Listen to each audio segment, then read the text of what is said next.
Hey, thanks for joining me. Well, let's continue with Pitt. We're on issue 11. We're just going to go through the entire series eventually. And it's an interesting thing kind of going through this book. It started out so incredibly awesome. And everyone loved it, and everyone was wowed by the visual excitement and badassness of the character that Dale Keown created and the crazy visuals that he could do. But I think I've talked about this where it's one thing to kind of come up with like the first couple of scenes for an issue 1 and then have some ideas for subsequent fights in the final confrontation. But then once you get past your initial storyline and you're just kind of expected to keep the book going, where do you go? What do you do with your character? And sometimes I wonder if some of these creators have long-term ideas, and I don't think some of them did. Some guys definitely do. Some guys very clearly had like a direction of where they were taking their characters and their stories. And some guys, you just kind of feel like they got going and were just making, a decent living at it. It was popular, but they didn't really know what to do, so they're just kind of making up weird shit on the fly. So, speaking of, Pitt number 11, I kind of dig this cover. Because I don't know if you'd look at this and go, that's Pitt himself. Doesn't exactly look like him. So you're like, is this a member of his species? Is this him? I do believe from flipping through this that the color and at least the color separations, meaning the computer kind of portion of it to give it all these glows and stuff like that, was done by Dale Keown himself. We'll get to it in the back of the book. But pencils by Dale Keown and inks by Dan Panosian on the cover. So pretty damn good looking. It's pretty epic right there. Interesting thing. It says Dale Keown, writer and penciler, and says color separations, pages 22 and 23 and the cover. And Dan Panosian, inker, on pages 4 through 21. So that means pages 1 through 3 and then 22 and 23 are not inked. Which, when I look at it, it may not be visible through the camera lens, and to a kind of just an average person who doesn't pay attention to this shit, you may not be able to recognize it, but looking at it, I'm like, yeah, this is just Dale Keown's pencils. They take it, shoot it straight from his very clean pencils, and then color it. Probably put it into Photoshop or whatever, adjust the levels to make the black pencil lines like an actual dark black. Like I said, the average person may not even know, but I know, I can see, and I do not like it. It's such a minor thing. And if somebody to be like, well, show me a page where it was inked and show me what the actual difference is. And I don't know how to put it. I'm pulling out one of the other issues. Now, this is Dale Keown inking himself, but these beautiful, sharp, razor clean black lines and the cross-hatching and uplighting, it's all kind of there, but it's so much cleaner and sharp in the inked version, and the pencil lines get a little muddy. And I know I'm just repeating myself, but the average person wouldn't even notice. But I do. I do, and I do not like it. So the story is that Pitt, it's hard to kind of, how do you sum it up? He had his big final confrontations. He met his father, Zoivod, and then you find out that Pitt has a brother. That's on the issue of this book here, and that was that guy we were just staring at. Pitt's got a brother, and he ended up fighting this guy. I'm like, oh yeah, his brother, because I was looking in this book, and they kind of address his brother.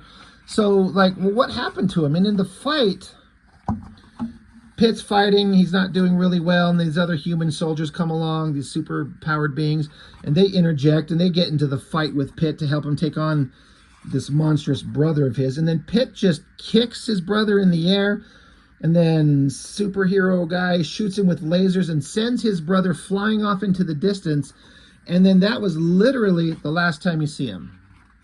They don't address where he went or what happened. It just goes on to other things, and Pitt learns the truth, which went into the next issue. Like, okay. So that was issue 8. And then issue 10, the last issue, is where we focused on Timmy, the human kid that was kind of bonded with Pitt and was possessed by an alien god thing, and he's just having emotional problems, and so he's being a dick at school. So him and Pitt end up in a mind war, like having a conflict in their minds. So that's why they're kind of the same size, and why this little kid with a hockey stick is beating the shit out of Pitt. I mean, it's some good artwork, but you're like, okay, sure, this is happening. This is a good thing to spend an issue on. But once that all ends, Pitt ends up off on his own, and he's walking away. He's got his dog, and blah, blah, blah, blah, blah. And then weird energy blasts erupt all around him. Someone shows up, and you got this incredible spread of Pitt right there, claws out, ready to take on this fucking badass looking, presumably foe, villain of some type, big weird weapon, spikes everywhere. It says, I've come a long way for you, Pitt, to be continued. Well, okay. Well, that's pretty exciting. That visual was pretty epic. So now that's where we start out here. Pitt punching the guy, smashing him right in the face with all those spikes and everything. And again, that first page and these two pages are just pencils, no inks, and then regular coloring. And I know I've already said it, but average person may not notice a difference, but it just stands out to me. But Pitt knocks his weapon away, gives him a solid uppercut to the face, smashing off his mask, and then Pitt forms his claws, and he recognizes who this guy is. His name is Quag, Q-U-A-G-G.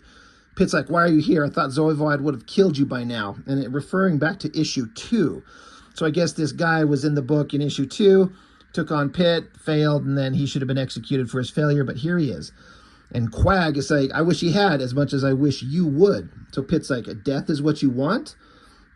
Quag says, to die in battle at the hands of a Creed's fallen prince would be a respectable exit. Zoivod denied me such a privilege. Okay. So I was kind of disappointed a little bit, just a bit, because at the end of the previous book, this incredible visual, this big spiky guy to show up, well, Pitt just hands him his ass within 2 seconds, and it's over, and it's someone who's not even really a threat. Now, I like the fact that Pitt is a bad motherfucker and almost undefeatable, but I was kind of hoping for like a big half-issue just throwdown between these two guys, and it turns out he's nobody. But, Quag is saying, I have come to give you something. Zoivod assured me that upon delivery, you would grant me my request. And Pitt says, you've journeyed this far for an honorable death? You see this Quag guy reaching into his belt behind him, pulling out some kind of device.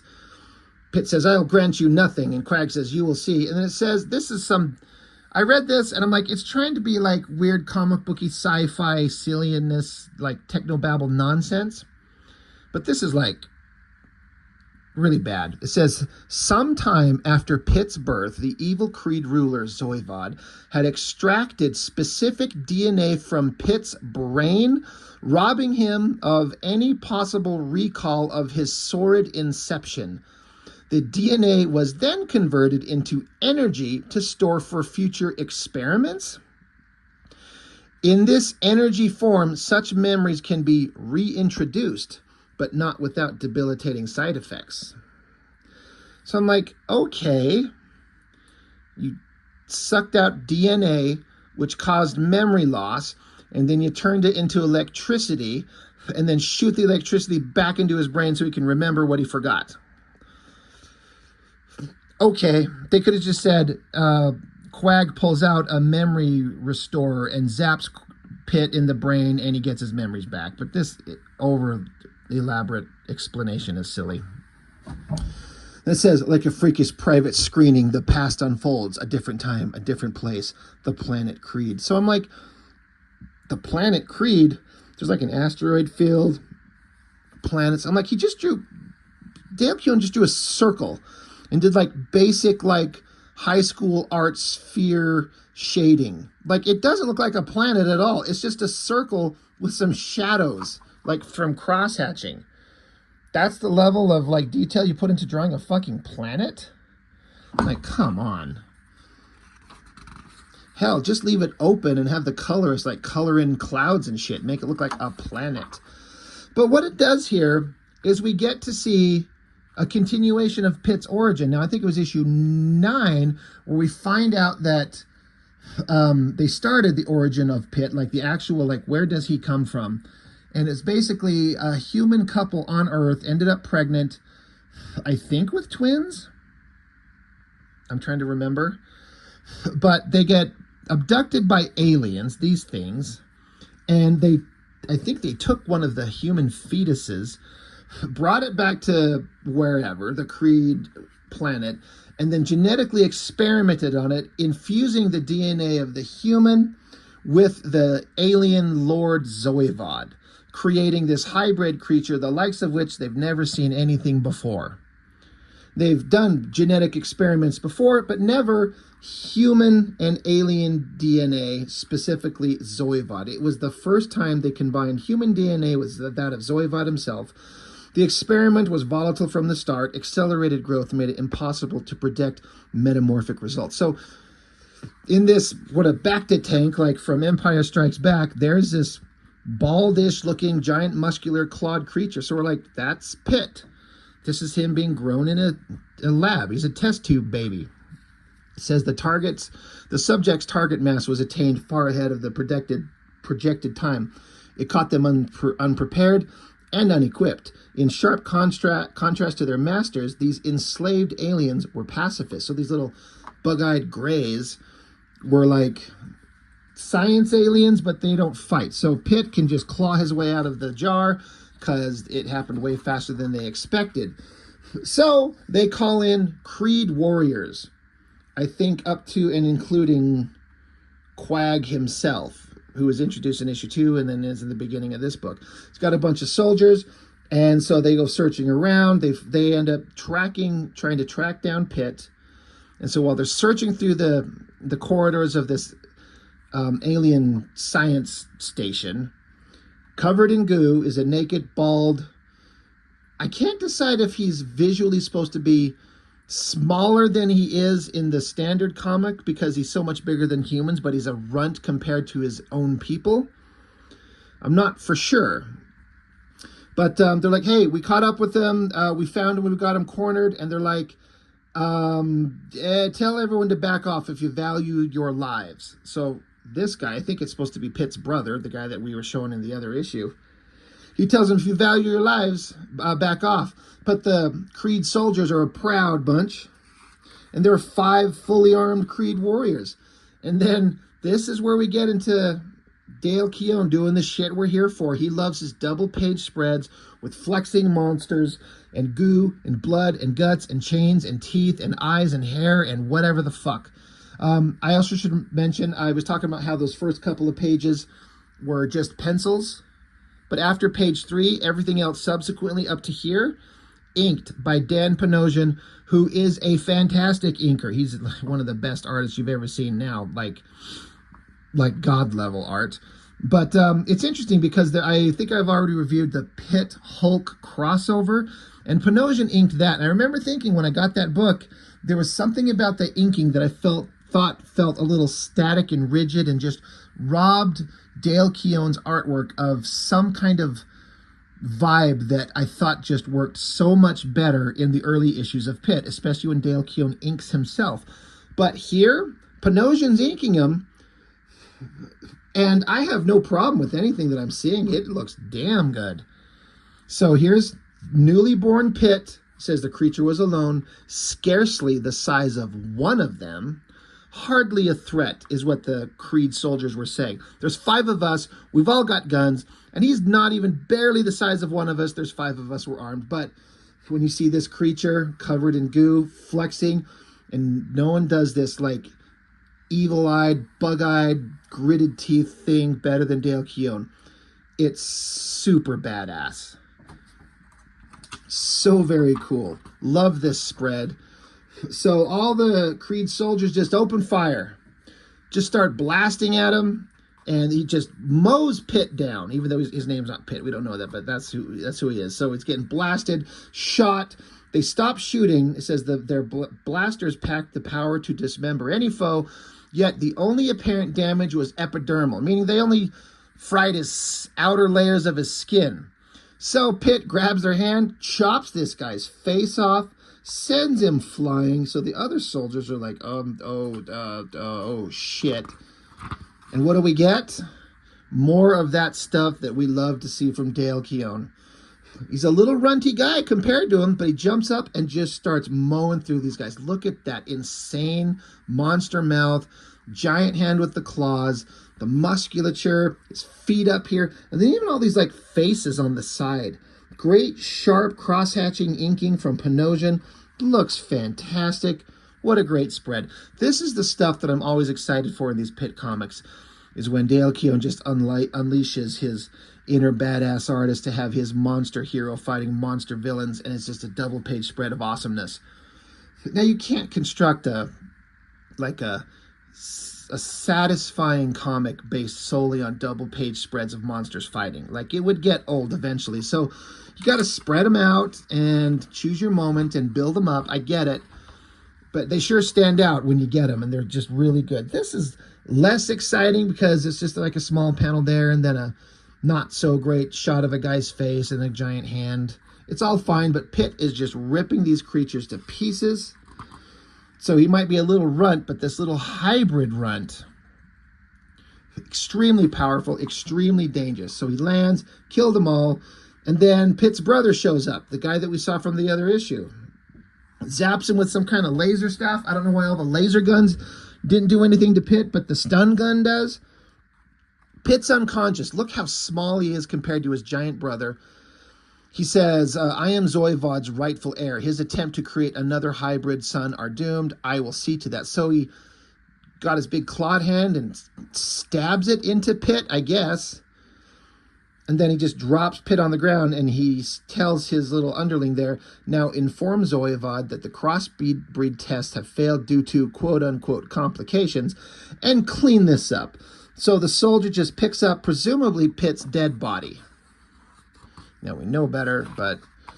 So then he takes him on a ship to this place that's supposed to be a body dumping ground.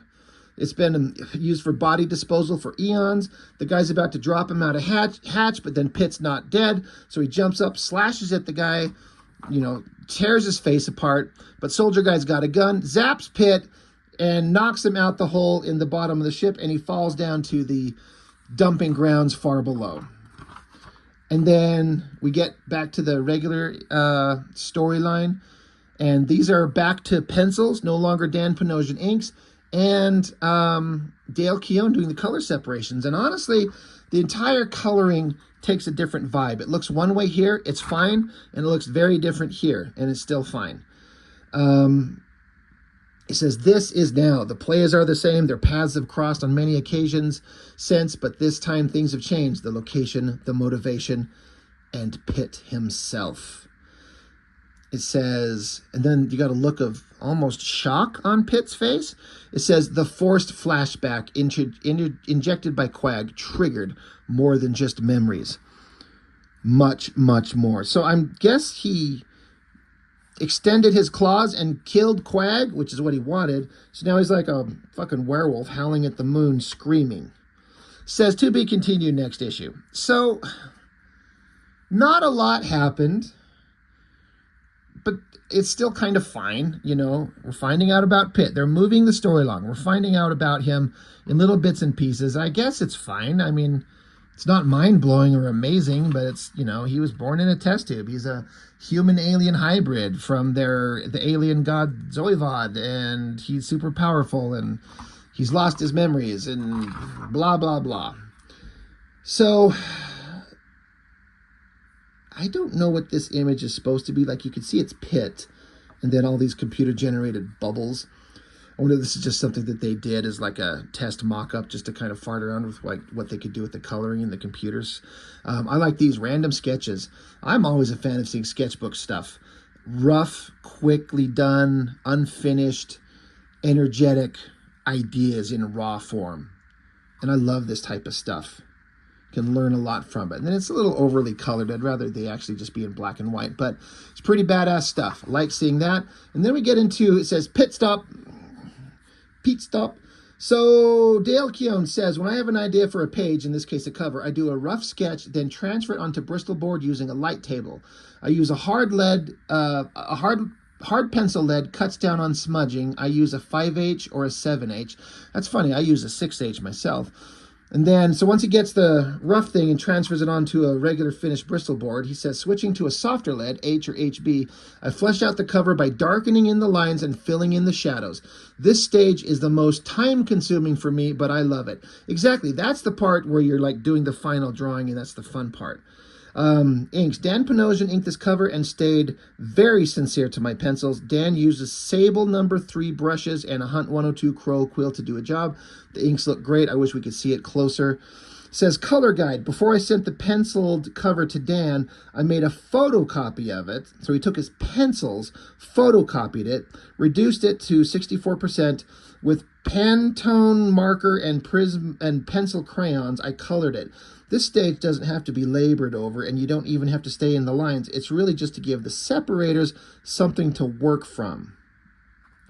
Then, this is the fun part. I separated this page using my Power Mac 8500 and Adobe Photoshop 3.0. With this program, you can zoom right in and take care of all the details. You'll be seeing more separations from me in the future. So you get to see the stages of how, rough sketch, pencils, inks, color guides, and then color separation to the final cover. The tones look, it's different, right? See, the color tones are same, but not, I don't know if it's because the paper is different for the cover. It's not quite the same. Either way, it's pretty awesome. It's a good shot of Pitt jumping, the chains around him. A lot of energy and movement, and it's scary and badass, and kids would love it, and I love it. Letters page, letter rip, and then a bunch of fan art. This is pretty cool. Always fun to see the fan art in these things, and they put a lot in here, so I respect that. You're going to dedicate pages to fans sending in their stuff to, put in your book. So that's awesome, and again, just keeps going more. I mean, even look at this thing. What did, a 6-year-old draw that? That's awesome, and there's a cute little dog. It's adorable. And then a Canadian National Comic Expo 96 presents Dale Keown, Sunday only. Special appearances by Adam Hughes, hell yeah. Kelly Jones, hell yeah. Mike Zeck, hell yeah. Richard Pace, yeah, that'd be a hell of a show to see. Anyway, oh yeah, the Pitt Crew CD. 40 minutes of kickin' Pitt music performed by the Pitt Crew. Yeah, not interested.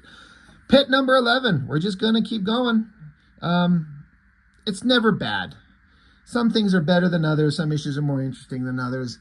But I've yet to really read one of these and find it the entire thing just sucking. There are parts that are boring, but ultimately Dale Keown knows how to draw this shit really well. And it's fun and it's enjoyable. Even if it's kind of silly and kind of childish, it's fun. So anyway, Pitt number 11. That's all I got. Thank you for watching. I'll see you next time.